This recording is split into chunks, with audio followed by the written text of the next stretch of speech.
दोस्तों आज हम आपको भारत के एक ऐसे स्टेट के सफर पर लेकर जा रहे हैं जहां के लोगों को सबसे शांत माना जाता है। यहाँ की राजधानी को द टेम्पल सिटी के नाम से भी जाना जाता है। एक ऐसा स्टेट जहां है दुनिया का सबसे पुराना पत्थर और जहां आपको देखने को मिलेगा आर्किटेक्चरल मार्वेल। एक ऐसा राज्य जो पक्षियों और जानवरों के लिए है हेवन। दोस्तों अगर आपको रॉयल बंगाल टाइगर और व्हाइट टाइगर देखना है तो यहाँ जरूर आएं। इस स्टेट की खूबसूरती यहाँ आने के बाद ही पता चलती है। यहाँ के बीचेस इतने खूबसूरत हैं कि आपका मन ही नहीं करेगा यहाँ से जाने का। दोस्तों हम बात कर रहे हैं भारत के सबसे अनोखी उड़ीसा राज्य की। तो फिर देर किस बात की, अपना सीट बेल्ट बांध लीजिए अच्छे से और निकलते हैं उड़ीसा की एक शानदार सफर पर। दोस्तों सबसे पहले आपको बता दें कि उड़ीसा राज्य की आबादी है 4,76,00,000 के आसपास और यहाँ पर आपको 270 लोग पर स्क्वायर किलोमीटर दिख जाएंगे। उड़ीसा भारत का खूबसूरत राज्य में से एक है और ये अपने लुभावनी समुद्री तटों, दर्शनीय मंदिरों, खूबसूरत टूरिस्ट प्लेसेस के लिए फेमस है। जगन्नाथपुरी मंदिर और कोणार्क का सूर्य मंदिर उड़ीसा के सबसे फेमस टूरिस्ट प्लेस है। इसके अलावा उड़ीसा धान की खेती और रोमांचित कर देने वाले स्थानों के साथ साथ ऐतिहासिक मॉन्यूमेंट्स के लिए भी जाना जाता है। उड़ीसा को पहले कलिंगा और उत्कल के नाम से जाना जाता था और इस राज्य का नाम कई बार बदला गया है। उड़ीसा पर मुगल सल्तनत और अंग्रेजों ने भी कब्जा किया है। सिर्फ यही नहीं, हिटलर ने सेकेंड वर्ल्ड वॉर के दौरान उड़ीसा पर कब्जा करने की प्लान बनाई थी क्योंकि हिटलर का मानना था कि उड़ीसा में बहुत नेचुरल सब्सटेंस है जिसकी वजह से कोई भी जंग जीत सकते हैं। लेकिन हिटलर का ये सपना सिर्फ एक सपना बनकर ही रह गया। इसके अलावा उड़ीसा मौर्य साम्राज्य के शासक अशोक से संबंधित है। महाराज अशोक सबसे महान मौर्य शासक थे जिन्होंने लगभग पूरे भारत और आसपास के देशों पर फतह हासिल कर ली थी। उड़ीसा कलिंग शासन के दौरान बहुत फेमस हुआ था। 261 ईसा पूर्व कलिंग युद्ध के दौरान खून खराबे को देखने के बाद अशोक का मन का भाव इसी स्थान पर हुआ था और उन्होंने बौद्ध धर्म को अपना लिया था। दोस्तों सबसे पहले उड़ीसा में आने वालों में महाभारत काल के पहाड़ों की जनजातियों के लोग थे जिन्हें सवर और सओरा कहा जाता था। उड़ीसा का एग्जिस्टेंस प्राचीन काल से है, इसीलिए यहाँ कई तरह के मॉन्यूमेंट्स हैं जो अब वर्ल्ड हेरिटेज साइट्स में शामिल हैं। और इसके अलावा भी कई सारे अलग अलग मॉन्यूमेंट्स हैं जो कि आज उड़ीसा की वास्तुकला में चार चांद लगा रहे हैं। उड़ीसा एक कल्चरली रिच स्टेट है। उड़ीसा की कल्चर के बारे में बहुत कम लोगों को ये बात पता होगी कि यहाँ 62 समुदाय के लोग निवास करते हैं और सभी समुदाय के लोगों को अपनी एक अलग ही कल्चर है। राज्य की कल्चर हिंदू, बौद्ध और जैन धर्म का एक मिश्रण है। यहाँ के आदिवासी लोगों की जो कल्चर है उसको राज्य का अहम हिस्सा माना जाता है। उड़ीसा राज्य के ओडिसी डांस की जितनी तारीफ की जाए उतनी कम है। ओडिसी डांस को दुनिया भर में सराहा जाता है और इस फोक डांस को देखने और सीखने के लिए दूर दूर से लोग आते हैं। ओडिसी डांस की मुद्राएं बहुत आकर्षित और दिलचस्प होती है, मन करता है कि बस देखते ही जाएं। उड़ीसा के इस डांस फॉर्म को सबसे पुराना माना जाता है। दोस्तों उड़ीसा के आर्ट, कल्चर, फेस्टिवल और म्यूजिक इस राज्य को अपनी अलग ही पहचान दिलाते हैं। उड़ीसा राज्य में कई त्योहार मनाए जाते हैं जिनका अपना एक अलग इम्पोर्टेंस है और ये त्योहार राज्य के आर्ट, कल्चर और ट्रेडिशन को उजागर करने में अपनी भूमिका निभाते हैं। उड़ीसा के कुछ प्रमुख त्योहारों में शामिल है कलिंग फेस्टिवल, चंदन यात्रा जो कि एक 21 दिनों का आकर्षित त्योहार है, दुर्गा पूजा जो कि सितंबर से अक्टूबर महीने में मनाए जाने वाले त्योहार है, कोणार्क डांस फेस्टिवल और जून जुलाई के महीने भगवान जगन्नाथ की यात्रा देखने लायक होती है। इसके अलावा उड़ीसा में आप सैंड आर्ट, फैशन और रॉक शो, एक्सीलेंट फूड और एडवेंचर स्पोर्ट्स एक्टिविटीज का आनंद भी ले सकते हैं। उड़ीसा में बोली जाने वाली मुख्य भाषा उड़िया है। यहाँ पर 4.5 करोड़ लोग उड़िया भाषा बोलते हैं, लेकिन इसके अलावा यहाँ कुछ अलग भाषाओं का भी इस्तेमाल किया जाता है। इसमें से संभलपुरी भाषा प्रमुख है। सोने चांदी पर की जाने वाले तार की खूबसूरत कारीगरी के लिए उड़ीसा को एक अलग ही पहचान मिलती है और ये फ्लिग्री के नाम से जाने जाते हैं। इस आर्ट को गौर से देखने पर पता चलता है कि सोने और चांदी पर कितनी बारीकी से काम किया गया। आपकी जानकारी के लिए बता दें कि रिपब्लिक डे की झांकी में उड़ीसा के इस खूबसूरत कारीगरों को शामिल किया जाता है। इसके अलावा उड़ीसा की संभल और इक्कत साड़ियां भारत में बहुत पॉपुलर हैं। यहाँ साड़ियां हाथों की कारीगरी यानी कि हैंडलूम से बनाई जाती है। दोस्तों भारत में हनुमान जी की सबसे बड़ी मूर्ति उड़ीसा की पापोंश में स्थित है और ये स्थान हनुमान वाटिका के नाम से फेमस है। ओडिशा के सबसे धार्मिक जगह पुरी के जगन्नाथ मंदिर और भगवान जगन्नाथ की रथ यात्रा वर्ल्ड फेमस है और कोणार्क के सूर्य मंदिर को देखने के लिए हर साल लाखों टूरिस्ट्स आते हैं। ब्रह्मपुर के पास जोगदा में स्थित राजा अशोक का फेमस शिलालेख और कटक का बारबाटी किला भारत के आर्कियोलॉजिकल हिस्ट्री में बहुत इंपॉर्टेंट है। राज्य के 64% से भी ज्यादा लोग एग्रीकल्चर पर डिपेंडेंट हैं। कुल 87 लाख 89,000 हेक्टेयर भूमि पर सिंचाई की फैसिलिटीज अवेलेबल है। चावल, तिलहन, मूंगफली, दाल, जूट, गन्ना, नारियल, हल्दी जैसे फसलें यहाँ उगाई जाती हैं। बात की जाए यहाँ की लिटरेसी रेट की तो ये 81%, यानी कि यहाँ पर हर 100 में से 81 इंसान पढ़े लिखे हैं।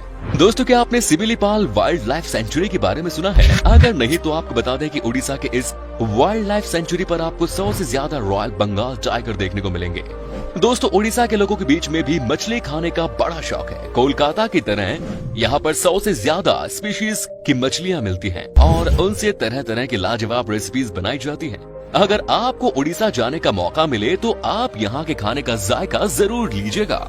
सिर्फ मछलियाँ ही नहीं दोस्तों, उड़ीसा में भी आपको तरह तरह की मिठाई खाने को मिलेंगी। यहाँ मिठाई खाना सबको पसंद है। दिन हो या रात, खाने के बाद कुछ मीठा तो यहाँ चलता ही है। उड़ीसा की मिठाई भी बहुत ही अलग तरह की होती है। यहाँ पर आपको खाने के लिए रसगुल्ले से लेकर रस मलाई तक सब मिल जाएंगे।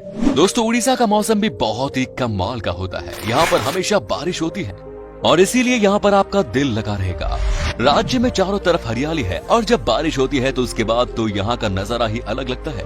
चारों ओर देखकर ऐसा लगता है कि मानो जन्नत हो। यहाँ पर साफ सफाई का भी खूब ख्याल रखा जाता है। आपको यहाँ कहीं भी गंदगी नहीं मिलेगी। चलिए अब बात करते हैं उड़ीसा की उन जगहों की जहाँ आप घूमने जा सकते हैं और साथ ही हम बताएंगे आपको कितना पैसा खर्च करना पड़ेगा उड़ीसा घूमने के लिए। नंबर 1 इज जगन्नाथ मंदिर। इसे 12वीं सेंचुरी में गंगा राजवंश के शासक द्वारा बनवाया गया था। पूरी दुनिया में मशहूर रथ यात्रा का सबसे फेमस फेस्टिवल यहाँ मनाया जाता है। यहाँ पूजे जाने वाले मुख्य देवताओं में भगवान जगन्नाथ, भगवान बलभद्र और देवी सुभद्रा है। लोग भगवान जगन्नाथ का आशीर्वाद लेने के लिए जिंदगी में एक बार उड़ीसा जरूर जाते हैं। ये मंदिर 4 धाम यात्रा में भी आता है, जो है पुरी, द्वारिका, रामेश्वरम और बद्रीनाथ। मंदिर शहर के बीचों बीच एक ऊंचे चबूतरे पर बना है।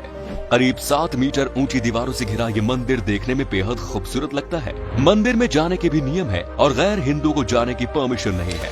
Next is Bhubaneswar. दोस्तों, ये है खूबसूरत राज्य उड़ीसा की राजधानी शहर।